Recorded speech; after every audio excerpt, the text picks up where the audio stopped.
Search कीजिए मेरा channel और सब्सक्राइब कीजिए टेक इन्फो EDU को और बेल आइकन को दबाइए रोजाना मोबाइल कंप्यूटर टेक्नोलॉजी से रिलेटेड वीडियोस सबसे पहले देखने के लिए। दोस्तों, आप रोजाना बहुत से ऐसे सॉफ्टवेयर यूज करते होंगे जो आपके डेटा को कंप्रेस कर देते हैं, लेकिन क्या आप जानते हैं कि डाटा कंप्रेशन क्या है, ये कैसे काम करता है और हमारी बड़ी बड़ी फाइल्स को छोटा कैसे कर देता है? अगर आप नहीं जानते तो आज आप ये वीडियो आगे एंड तक देखते रहिए, क्योंकि आज इस वीडियो में मैं आपको डाटा कंप्रेशन के बारे में ही कंप्लीट इंफॉर्मेशन देने वाला हूँ। अस्सलाम वालेकुम दोस्तों, मेरा नाम है काशिफ और आप देख रहे हैं टेक इन्फो EDU। चलिए शुरू करते हैं।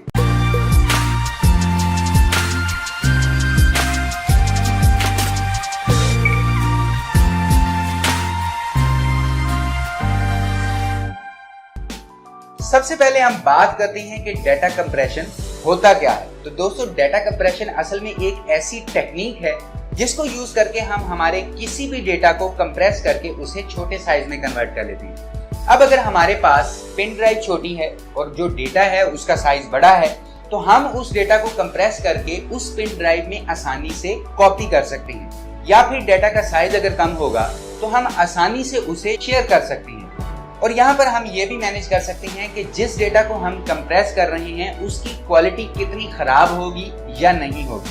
क्योंकि दोस्तों, डाटा कंप्रेशन की दो टाइप होती हैं, जिनमें एक है लॉसलेस डाटा कंप्रेशन और दूसरा है लॉसी डाटा कंप्रेशन। तो सबसे पहले अगर हम बात करते हैं लॉसलेस डाटा कंप्रेशन की, तो इसमें क्या होता है कि आपने अपने डेटा को कंप्रेस करके उसका साइज तो कम कर लिया, लेकिन जब आप उसे वापस अपने ओरिजिनल साइज में लाएंगे तो वहां पर आपको कोई भी लॉस देखने को नहीं मिलेगा। अब इस टेक्निक को हम यूज करते हैं खासकर अपने डॉक्यूमेंट्स वगैरह को कंप्रेस करने के लिए, क्योंकि हम ये कभी भी नहीं चाहते कि हमारे डेटा में कोई चेंजिंग हो, कोई मॉडिफिकेशन हो, या हमारे डेटा की कोई भी डिटेल या इंफॉर्मेशन लॉस हो।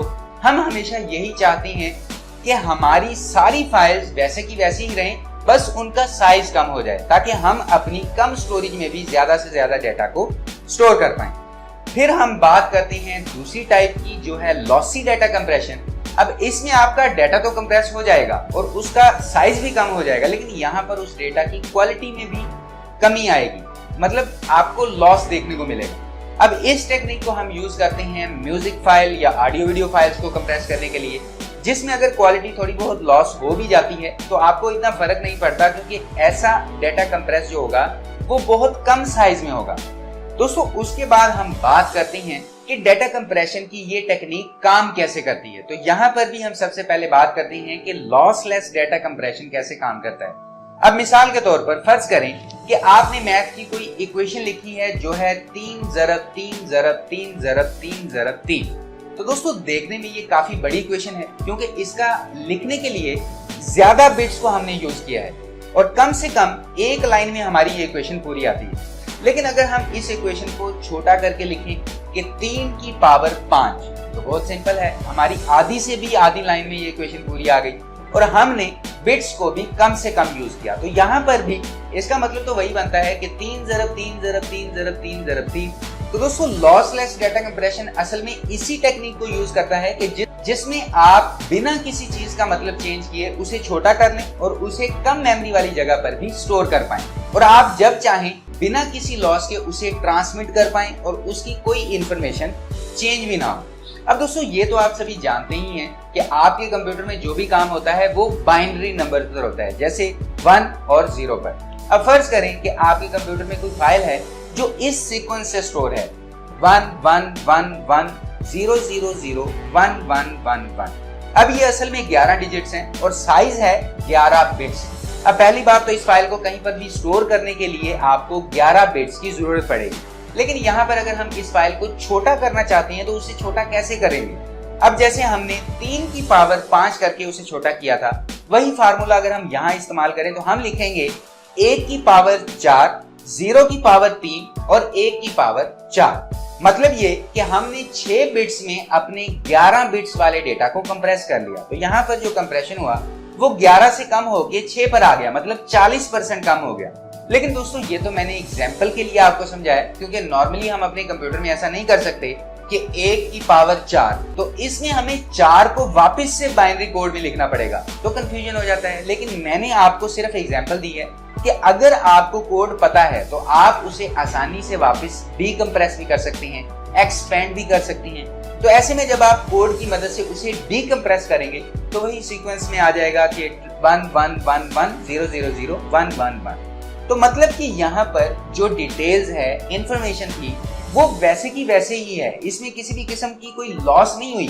अपना डेटा कंप्रेस भी कर लिया और हमें कोई लॉस भी नहीं मिला। तो ये तो मैंने एक सिर्फ मिसाल दी है आपको समझाने के लिए। ऐसे बहुत से एल्गोरिथम हैं, बहुत से कोड हैं, और जितने भी रिसर्चर्स हैं या साइंसदान हैं वो यही रिसर्च करते रहते हैं कि कैसे वो कुछ नई चीज बना लें, कोई नई चीज डेवलप कर लें, जिससे वो अपने डेटा को पहले की निस्बत थोड़ा सा और कंप्रेस कर पाएं और कोई डेटा भी लॉस ना हो। तो लॉसलेस कंप्रेशन टेक्निक कैसे काम करती है, आप सिंपल एग्जांपल से समझ गए होंगे कि कैसे हमने डेटा को कंप्रेस किया और बाद में बगैर लॉस के उसी डेटा को हमने डीकंप्रेस भी कर लिया। उसके बाद बात आती है डेटा कंप्रेशन की दूसरी टाइप, जो है लॉसी डेटा कंप्रेशन। तो जैसा कि नाम से ही पता चल रहा है कि डेटा कंप्रेशन तो होगा लेकिन साथ लॉस भी होगा। अब फॉर एग्जांपल आप किसी वीडियो की एडिटिंग करते हैं जिसमें बैकग्राउंड सेम है। जैसे मान लीजिए अभी आप इस वीडियो में देख रहे हैं कि वीडियो में जो बैकग्राउंड है उसमें कोई हरकत नहीं है, एकदम सेम है, सिर्फ मैं हरकत कर रहा हूँ, मूव कर रहा हूँ। तो वीडियो एडिटिंग में मान लीजिए कि जिस वीडियो पर आप काम कर रहे हैं वो रिकॉर्ड हुई है 30 फ्रेम पर सेकंड पर, मतलब कि उस वीडियो में 1 सेकंड में 30 फ्रेम है। अब बैकग्राउंड वाले किसी भी एक फ्रेम को पकड़ें और पूरी वीडियो में ड्रैग करके उसे कॉपी कर दें। क्योंकि पूरी वीडियो में बैकग्राउंड सेम है तो वो सिर्फ एक फ्रेम है। अब यहाँ पर क्या हुआ कि पूरी वीडियो में बैकग्राउंड के जितने भी फ्रेम थे, जितनी भी वेस्ट इंफॉर्मेशन थी, आपने उसे कंप्रेस कर दिया।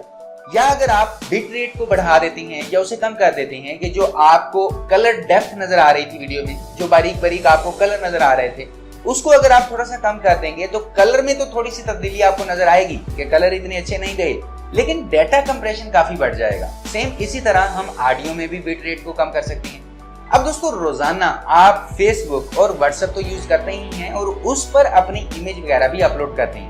तो आपने बेशक कितनी भी हाई एंड DSLR कैमरा से फोटो ली हो, लेकिन जब आप उसे अपलोड करते हैं तो फेसबुक और व्हाट्सएप उसे ऑटोमेटिकली कंप्रेस कर देता है, जिससे वो आपके कंप्यूटर या मोबाइल की स्क्रीन पर तो अच्छी नजर आती है, लेकिन जैसे ही आप उसे जूम करते हैं तो आपको क्वालिटी में फर्क नजर आता है।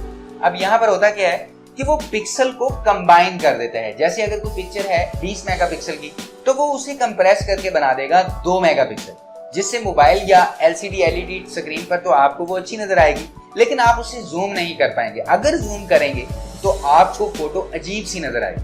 तो दोस्तों मुझे उम्मीद है कि आप लॉसलेस डेटा कंप्रेशन और लॉसी डेटा कंप्रेशन के बारे में अच्छे से जान गए होंगे कि ये दोनों टेक्निक्स किस काम में यूज की जाती हैं और क्यों यूज की जाती हैं। तो फिलहाल के लिए इतना ही। वीडियो देखने के लिए आपका बहुत बहुत शुक्रिया, और अगर वीडियो पसंद आई हो तो लाइक कीजिए, और अगर आप इस चैनल पर नए आ गए हैं तो हो सके तो चैनल को सब्सक्राइब भी कर लीजिए, क्योंकि मैं आप सभी दोस्तों के लिए रोजाना ऐसी ही इंटरेस्टिंग और इन्फॉर्मेटिव वीडियोस लेकर आता रहता हूं। तो फिलहाल के लिए इस वीडियो में इतना ही।